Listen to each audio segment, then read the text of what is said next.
Hi, this is Roger. Thanks for dropping by. First of all, Happy New Year and all that stuff, and let's all have a year without heat waves and droughts and all those sort of things that are affecting our bonsai, or our workload, let's put it that way. I mean, I'm lucky, I've got quite a large area that is just shaded and gets no sun at all, so if we get a heat wave, all I've got to do is move my trees. Still got to water them because of the heat, but they don't burn in the sun, so I've got that shade if necessary, and areas that get good sun when I need it, so I can move trees around. Anyway, does the age of a tree matter when it comes to pruning? I think it does. Now, I brought this tree in as an example. I haven't got my black cloth up, so there is a bother factor, and I can't be because it's a relatively quick video. And why I'm going on about the age is obviously as your trees mature more, you get better ramification, or you should do. That's the whole idea of pruning and trimming and shaping, is that eventually you get nice, good ramification. Consequences. When you get ramification, you've got lots of small twiggy branches. And certainly on maples and some other deciduous trees, you get dieback in the winter. Now, if I go ahead and prune this tree and tidy it, you know, just bring some of the extensions back, go back to a pair of buds and all that sort of stuff, and remove the dieback as I go, it's only just January. We could get another cold snap. And if I've cut back to the 2 buds I want and we get a cold snap, I might get another set of dieback and take my 2 buds out. So I don't prune in winter. I just don't do it. I wait until the sap starts to move, where I can see what's going on and what's vigorous and what's weak, and then do my pruning then. There is a downside. They all come at once and we end up with a really busy couple of weeks as far as my maples are concerned anyway. But that's how I like it. I like to do it that way. Yeah, I mean, as far as this tree's concerned, there's a little growth here that I was hoping would push on, and it's died right back to the trunk. You know, these things happen. And in amongst, let me just get the camera off so that I can show a few close-up bits to show what I'm getting at, basically. You'll have to put up with the creaking and squeaking while I get the camera on my hand so that we can see what we're doing. So if you take this branch here, this is getting quite a good fan shape to it. You see the little dieback? Now that dieback has gone tight to that bud. Now the chances are I'll be taking that back to there. But if I take it back to there now, what happens if we get some more dieback? You know, we get another cold snap. So when it comes round to the pruning, I'll be looking for crossing branches, things like this. We don't want touching branches. And I'll be looking at giving each little twig its own space to be in, without twigs coming up over the top. This is a maple, you know, so we will get, the leaves are that shape, yeah, they're not that shape, they're that shape. So they all need their own space. And same over here. Now this one is starting to create a second layer. It's not there yet, but we have here, here and here, and then we have these coming up over the top.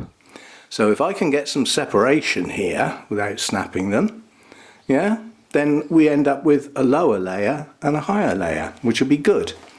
And I'm after this higher layer because there is a hell of a gap between this branch and this branch, and if I'd been sensible when this branch was younger, then it would have been moved to here, wouldn't it?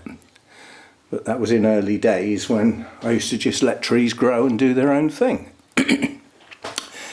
We get little things like this. Why I left that on, I don't know at this point in time. I've got a clue why I left that one on, but I obviously did. I probably just missed it when I did my summer trim. But anyway, this tree is starting to get some pretty good ramification now. It will be repotted at the appropriate time, and that is a good time, in my opinion, to trim your maples.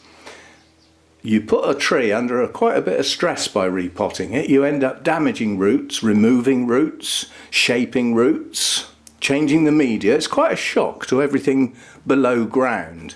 So at that time, the tree's not going to be at its strongest. So that's a good time to take off excess branches, leaving less buds for the tree to cope with. Yeah, because that's the object of trimming, is to shape the tree. But in doing so, you remove some growth. And removing that growth at that time benefits the tree. Yeah, obviously if you didn't repot, the tree will burst into life. But what I'm hoping to do with my maples is, oh, it's fiddly. I've only ever done it once. At that time I thought, I'm never doing that again. And basically what it involves is, as the buds break in spring, the sap's rising, obviously everything's getting going into the tree and pushing, yeah? And at that time, if it's been repotted, that activity will be a bit sluggish. But if you haven't repotted, it'll burst into life. And at that point in time, certainly on maples and some other deciduous trees, that energy will result in long initial internodes. Now, if that's what you want on your tree, because you're still growing it on and everything, that's fine. But if you don't, if you've already got a basic shape that you want to try and maintain, you don't want long internodes. So what you do is, as those buds break, they will form two side leaves and a shoot. And it's the shoot that becomes the long internode. So you pinch it out. Right at that embryo stage, when you can only just differentiate between those two side leaves and that centre shoot. You just pinch that centre shoot out. And then what will happen is the dormant buds that you won't even be able to see at that stage, where those two side leaves are, will grow. And they will produce quite short internodes with another pair of leaves. Yeah? So where you would have had a long internode with a pair of leaves, you end up with two short internodes with a pair of leaves. You've just doubled your leaf mass. And those leaves will be much smaller than they would have been had you just let them grow. So that's my goal with my maples this year. Whether I shall do one, definitely, that's going to be my Deshojo. That's going to be hard work because that's a big tree.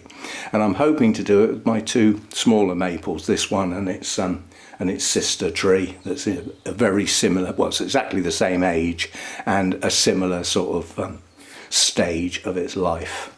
Now this tree, despite having really big gaps, I get away with it because it's got relatively large leaves, which I will probably diminish by this process that I'm on about.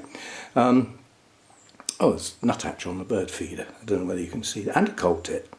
Ooh, we're doing well. That's a long-tailed tit. First one this winter. Ah, brilliant. Last year, when I set the bird feeders up, it was a consequence of seeing the nuthatch in my tree. And I thought, well, if there's a nuthatch around, they will come onto feeders. So I got the feeders. They were set up at the beginning of February. And I had a whole family of long-tailed tits every day. They were frequent visitors. And then come the spring, they leave. You know, they go off, into the countryside, which is just over the road. Same with the goldfinches. And this winter, neither of those species have come back. So that's the first long-tailed tit of the winter on the nuts at the moment. You see the long tail sticking out. It's all in the name, But I still haven't seen any of the goldfinches. And greenfinches have become very scarce. I had one last week. Well, you have to bear in mind I'm not watching the feeders all the time, but I only saw one greenfinch on the feeders throughout the whole of the winter into spring last year. Sparrows we got coming out our ear holes. Anyway, back to the trees. So that's my plan for my three maples, my three main maples. I have got other maples as well. I've got trident maples to think about this year for the first time. Now, I haven't had trident maples before. This will be their first spring with me, and they've got to be repotted because they're in a flower pot, so they need to go in a bonsai pot. That's a set of 3, which you can look back through the videos. Anyway, so that's my plan, is to do my initial pruning at the appropriate time, and then as those buds break, I will take out the lead shoot on every single shoot on the tree. Now you know how long and tedious that job is, but it can be speeded up by using a pair of tweezers, basically, and that enables you to squeeze in between the 2 leaves, and tweezers have a sort of excuse me, cutting edge. Now if you've got small delicate little hands with sharp nails, you can do it with your fingers, but I find that tweezers are less clumsy than fingers, especially after a while when you're getting tired. They seem to do less damage. Anyway, I want to get out of here because I want to give all these birds a chance to establish. Those group of long-tailed tits that have come in now, I want them to feel comfortable so that they don't think this place is a bit iffy, we'll try and find somewhere else and never come back. So I need to get out of here now and give them that chance. Anyway, so that's my idea with my maples and my reasoning for not pruning deciduous trees in the middle of winter. It's because you can get secondary dieback on top of the dieback you may already have. Now, some trees you might not have any. Those that have got shelter probably have got none. But I haven't got shelter from the cold, and we did have a very cold snap where we were down to -7 one night, and it's done some damage to the tips of the deciduous trees. So we will do it accordingly. Quite honestly, there's not a lot. I was expecting to see more, but you know, you're looking at things like this. This branch has gone right back to the base, so that one can come right off back here. Here. That's what I'm on about. And if you get dieback to just outside a pair of buds and you trim it, if it dies back again, you'll lose your pair of buds because it'll head on back up that little twig. So anyway, that's my logic to look after my maples come the time, and they are out of the trees that I've had last spring. They are always the first to deal with. So I'll have to look back at my records because I can't remember whether I repotted my 2 smaller maples or not. And hopefully there's a date in there. I do keep records now, but I never used to. My Deshojo hasn't been repotted for ages, that I do know, and that desperately needs doing. But these 2 I'm not sure about. And don't forget, when you repot, you reactivate and regenerate your root system.